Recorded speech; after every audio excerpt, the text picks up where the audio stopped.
KTN, nikitumai umeshinda vyema kabisa. Karibu sana. Tunayo mengi, lakini kwanza kabisa haya ni baadhi ya ambayo tumekuandalia.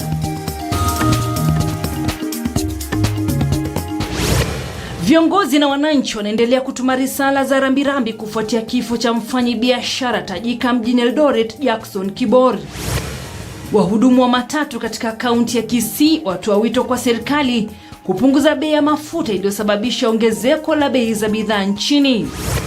Na wachapishaji wa vitabu humu nchini wanaitaka serikali kuweka mikakati mwafaka itakayosaidia katika kuzuia uchapishaji wa vitabu bandia.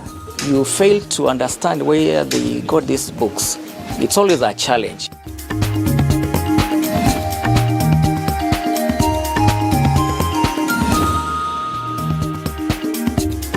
Mimi ni Cecilia wa Kesho Matuva. Karibu mtazamaji, tuanze taarifa zetu.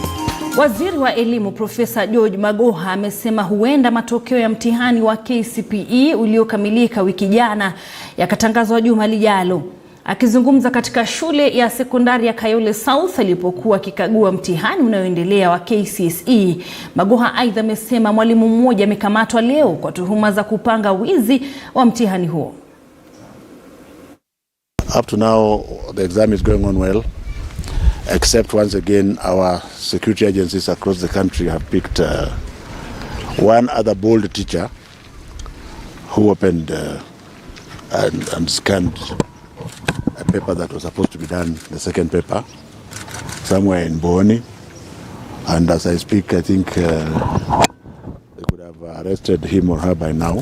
In terms of the markings for KCPE, we are just about, I think we are completing the marking of OMRs tomorrow. So the rest of the 4-5 days will be for marking of Kiswahili and Kiswahili Insha and composition. So we are still working with sometime next week, anytime between Wednesday and Saturday, depending on His Excellency the President's availability.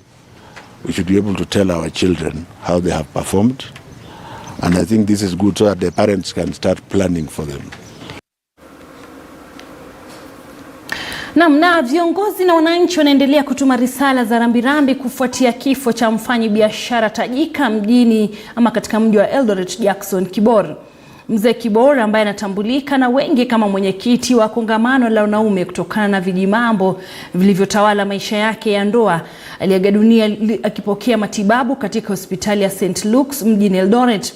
Maisha yake ya ndoa pamoja na visa kadhaa vya talaka yalimpa umaarufu. Mzee Kibor alianza kuitwa mzee wa kongamano la wanaume hapa nchini baada ya kumpa talaka aliyekuwa mkewe kwa miaka 50, Josephine Jepkoech. Wengi humkumbuka mzee Kibor haswa siku ya wapendanao kama mwenyekiti wa kongamano hilo ambalo huwa haliandaliwi, lakini hufanyiwa mzaha tu na wanaume ambao hawaoni umuhimu wowote kwa siku ya wapendanao. Mzee Kibor ameaga dunia akiwa na umri wa miaka 88. Bila shaka mtazamaji, Mola ilaze roho yake mahali pema, lakini makala kwa kina kuhusiana na tawasifu yake mzee Kibor bila shaka utakuwa unayapata mwendo ama katika sehemu yetu ya pili ya taarifa za Mbiu ya KTN. Kwengineko mtazamaji, ni kuwa wajane wa marehemu Jackson Kiprotich Kibor wamewasiri hayati Kibor kuwa mtu Kunradhi mtazamaji, nitarejelea taarifa hiyo, na ni kuwa wajane wa marehemu Jackson Kiprotich Kibor wamemkumbuka hayati Kibor kuwa mtu mwenye bidii, upendo na mpatanishi ndani ya familia yake. Wakizungumza katika eneo la Soi, kaunti ya Uasin Gishu, ambapo waombolezaji walifika kuwafariji, wametaja Kibor kuwa tu aliyefuata umoja ndani ya familia yake katika siku zake za mwisho.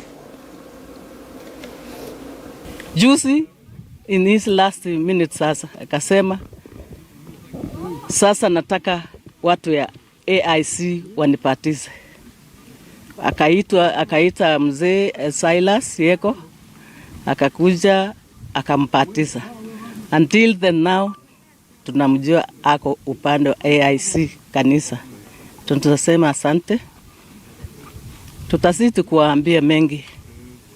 Kwa preparation tunajua family hawajakaa ili tuendeleshe maneno ya mashishi. Mzee ni mtu mkubwa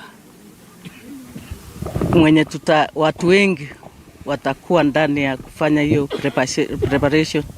So many people will be involved pamoja na serikali. Sasa mtajulishwa baadaye. Tunajua kwa sasa ni hayo tu tuko naye. Tarehe 8 jioni tukapelekwa ICU. Tukaenda ICU, tukakaa siku 3 huko. Mungu akamsaidia mzee akatoka ICU. Vile alitoka ICU, tukaenda ward, tukaenda kukaa kidogo. Jana mzee akarudishwa ICU vile alikuwa ajisikii vizuri. Na hapo kufikia saa 4 ya usiku mzee akatuacha. Nataka kumshukuru sana sababu tulitembea na yeye, alinishika mkono, nikamshika mkono, tukasimama na yeye. Tangu tuende tarehe 7 hospitali, sijatoka St. Luke hapo, nimekuwa nikikaa na yeye. Namna wahudumu wa matatu katika kaunti ya Kisii wamelalamikia ongezeko la bei ya mafuta, huku wakisema kuwa ongezeko la bei hiyo limesababisha kupanda kwa bei ya bidhaa humu nchini. Mwenyekiti wa chama cha wahudumu wa matatu kaunti ya Kisii, Joseph Mugaka, amesema kuwa ongezeko la bei ya mafuta litasababisha kupanda kwa nauli na hivyo kuathiri Wakenya wengi. Wakati huo huo, wameitaka serikali kupunguza bei ya chakula, kwani Wakenya kwa jumla wanaumia wakati uchumi umezidi kuzorota.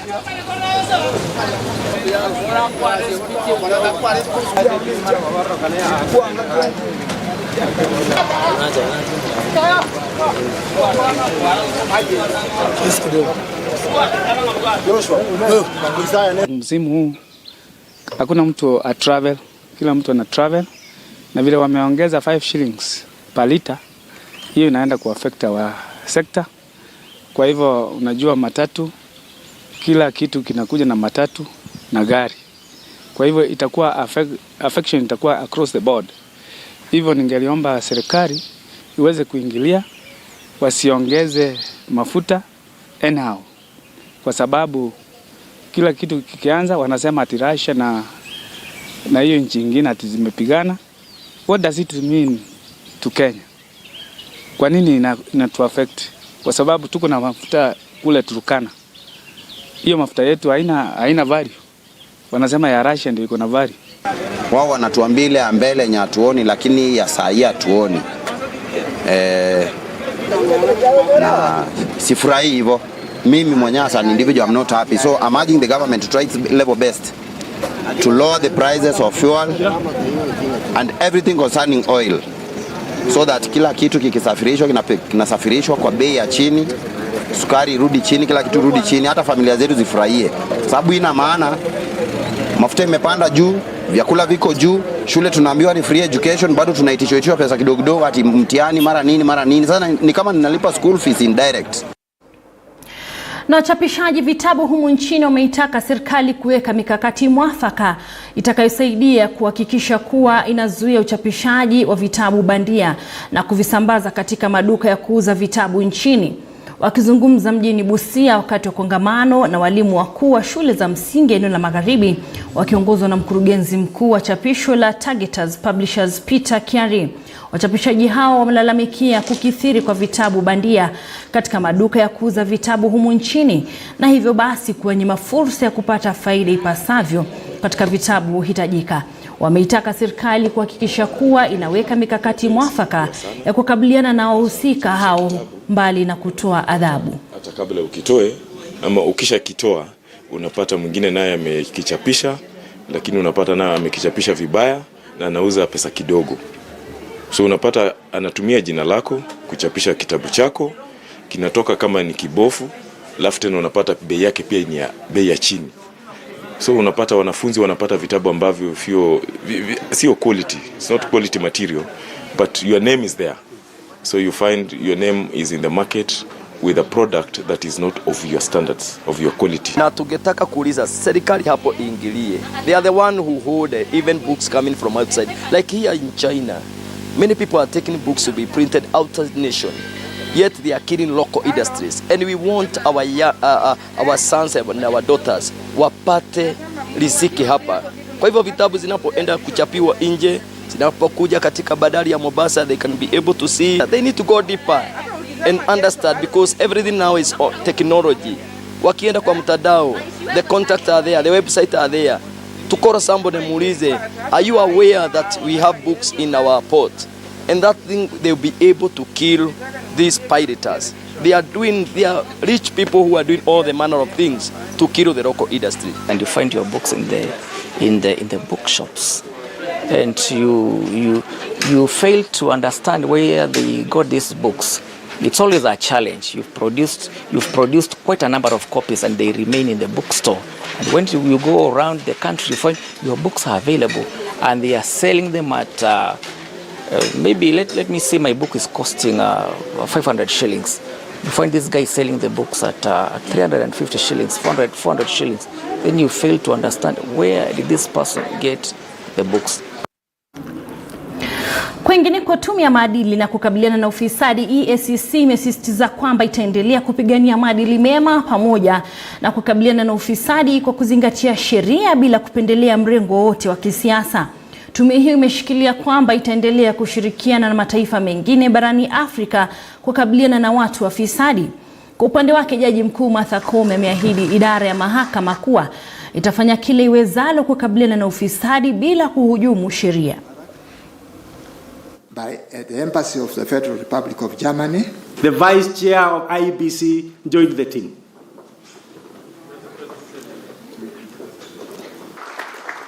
Thank you. The next gift is... I would urge all of us to engage in an in-depth analysis of the best practices and innovations to improve our efficacy and efficiency in fighting corruption. An important cog in this fight against corruption is spreading public awareness. We must be transparent by shedding light on the rules, processes, and legislation that deal with corruption. We have investigated, we have found facts. Let the DPP give his consent, and we believe our cases against many governors, they are watertight. And these governors, and I'm talking in front of the media, these governors that we have charged and those who have recommended to charge, they are from both sides of the political divide. So when a governor is stealing, doing funny things, he doesn't talk to the public. When he's arrested, he say, oh, you know, I belong to this political angle. So us will not play to the tantrums, and what in Kiswahili hatutababaika kwa sababu ya ukorofi wa governor mmoja ambaye ameshikwa na kesi alafu anaenda mbio kwa social media kwanza kusema oh, mimi nadhulumiwa, mimi naonewa. You know, we don't have time to argue. Kesi iko kwa DPP. Wacha ikitoka, ukipelekwa kotini, lete mawakili wako. We have a network which helps us to trace illicit proceeds. You know those people who get corrupt, they want to hide what they get. Here in Kenya, we are looking at it very seriously. And so they might want to go to Uganda or to Tanzania or to any other of these countries. This network will provide us information as we do our asset recovery. So it's very crucial. We share best practices. For example, what is Tanzania doing better than Kenya or Rwanda? And in this forum, we begin to share that. We also bring awareness of all the citizens of our region to know that corruption is a vice which all of us must fight. Na mbunge wa Wajir Magharibi Ahmed Kolosh amepata afueni baada ya baraza la wazee wa jamii ya Rero Mohamud kumtawaza yeye kuwania kiti cha ubunge kwa mara nyingine. Kolosh aliidhinishwa baada ya wazee 70 kati ya 130 ama 180 kupiga kura ya kumunga mkono. Visa na matukio ya uongozi katika maeneo ya kaskazini mashariki kutawazwa vinaonekana kunoga, hususan wakati huu siasa za uchaguzi mkuu zinazidi kunoga.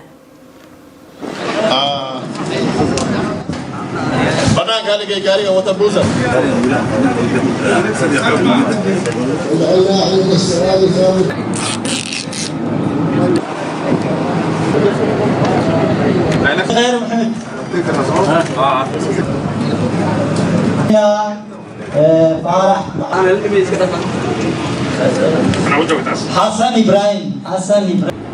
have voted, the delegates have voted, and the results are as follows. Dahir Goro Isaac garnered 46. Yusuf Mohammed Farah garnered 64. Ahmed Golosh Mohammed garnered 70. Therefore, in this session we declare Ahmed Golosh Mohammed to be the now sole flag bearer of Rero Mahmoud family. Kwa hivi tunatarajia mshindi atafanya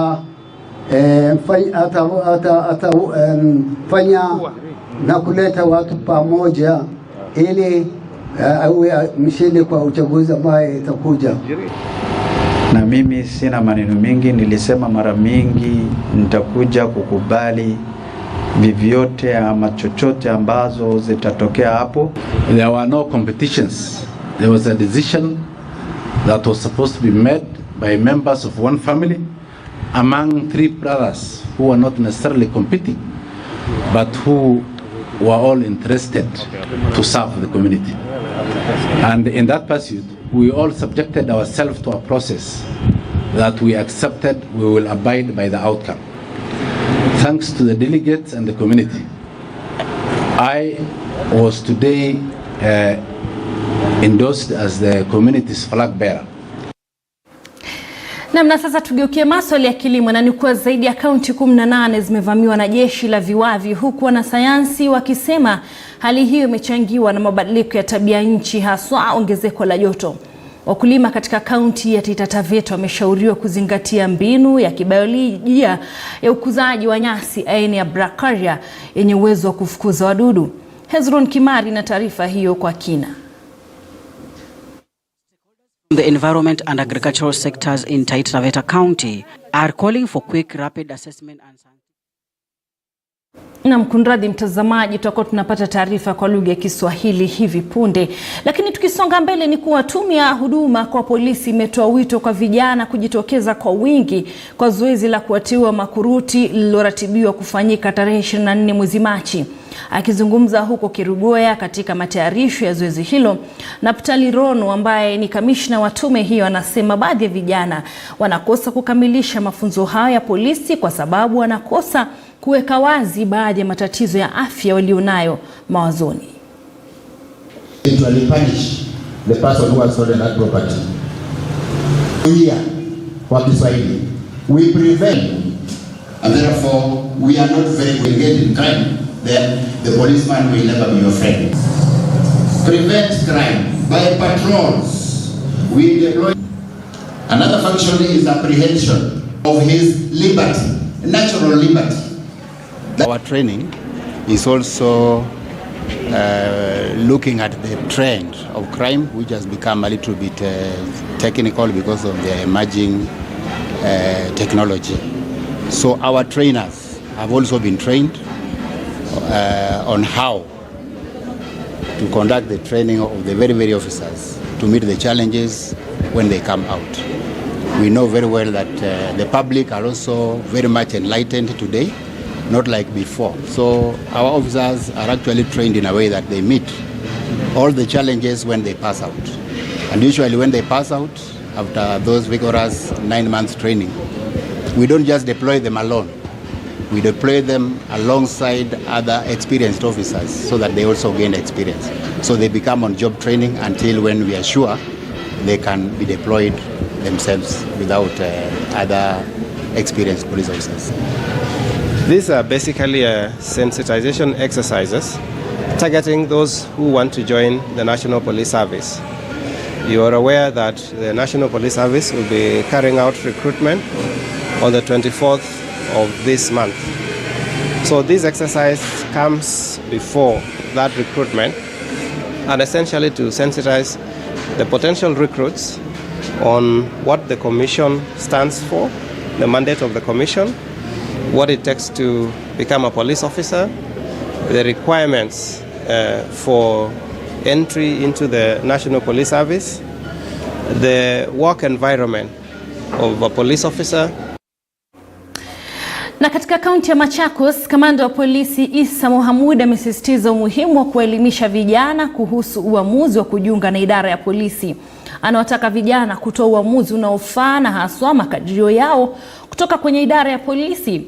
Mohamud anasema vijana wengi wana hulka ya kuhudumu kwa miaka miwili kisha kujiondoa kwenye kikosi, ilhali inagharimu serikali pesa nyingi sana kuwafunza. Vijana kutoka Machakos, Mwala, Kadhiani, Matungulu, Kangundo na Athi River wameitwa kushiriki zoezi hilo la kuwateua makurutu. So wakati ambapo waliambiwa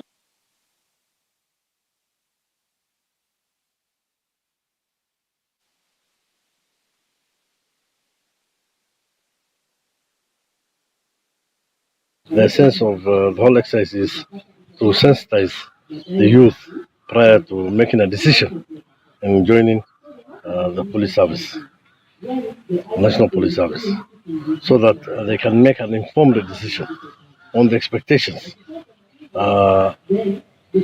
This was something which was ongoing and it's supposed to be, the commission was doing it. They have done their own research and they found it prudent to talk to the youth before the recruitment exercise. So that is what they are doing, and we're also engaged and we're also sharing experiences with the youth so that they can make good decisions, so that they don't exit the service. Some of them work for 2 years, 3 years, and they exit the service. And to train a police officer is not easy. It's expensive. So we lose a lot of manpower. So we expected to, this will assist them to make a good decision once somebody settles to become a police officer, and it's a calling. Tukiachana na hayo ni kuwa viongozi wa chama cha ODM kaunti ya Kajiado wamesema wataunga mkono kuchaguliwa tena kwa gavana wa sasa Joseph Ole Lenku. Kwenye taarifa iliyosomwa na mwenyekiti wa chama hicho tawi la Kajiado, Taraia Ole Kores, baada ya kukutana na waniaji wote, walikubaliana kwamba chama hicho kitashirikiana na chama cha Jubilee ili kuunga mkono kuchaguliwa tena kwa Lenku.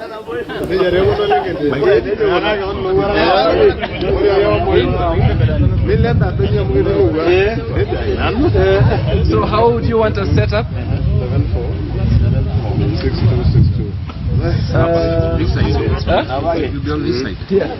So, Mheshimiwa, can I have you guys here?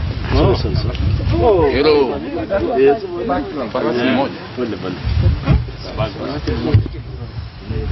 All parties, from Jubilee, ODM to smaller parties, all the aspirants agreed that we will work together, that we will come together, that we will be careful about friendly fire, so that ours is not a competition amongst ourselves, but our competition is going to be with our opponents in UDA.